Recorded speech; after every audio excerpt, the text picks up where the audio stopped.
المرسلين وعلى آله وأصحابه أجمعين সমিতি কাফেলা বাংলাদেশ জামাত ইসলামী শাখা পরিবারের শাখা কর্তৃক আয়োজিত আজকের নির্বাচনে এই তৃণমূল পর্যায়ের কর্মী সমাবেশের সম্মানিত সভাপতি আমাদের মাঝে প্রধান অতিথি হিসেবে উপস্থিত মধ্যে বাংলাদেশের জাতীয় নেতা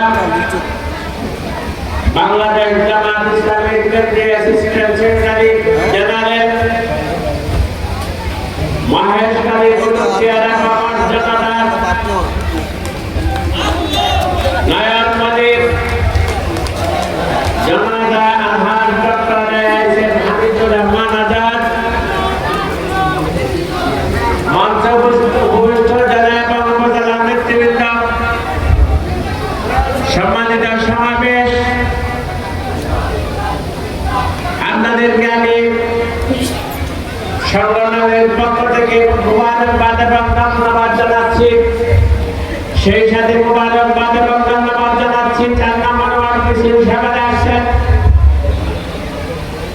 প্রিয় দেশবাসী। আমরা এই দেশে আওয়ামী লীগের শাসন দেখেছি, তারা পেশিবাদের চ্যাম্পিয়ন হয়েছে।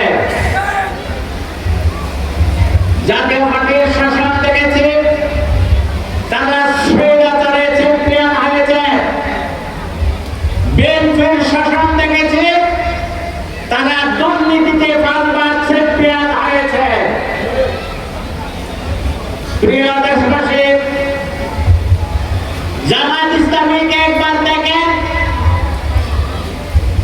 তারা পরীক্ষায় পাশ করেছে। তারা যখন 2001 সালে জোট সরকারের ক্ষমতায় ছিল, বিএনপি সারা বিশ্বের মধ্যে দুর্নীতিতে চ্যাম্পিয়ন হয়েছিল। বিএনপি ক্ষমতায় যাওয়ার পর 111-এর ফখরুদ্দিন সরকার তন্ন করে জামাতের 2 জন মন্ত্রীকে তারা দুর্নীতি খুঁজে বের করার চেষ্টা করেছিল। তারা 1 পয়সার দুর্নীতি বের করতে পারে নাই। 2008 সালে হামিদুর রহমান আজাদ এখানে এমপি ছিল, তিনি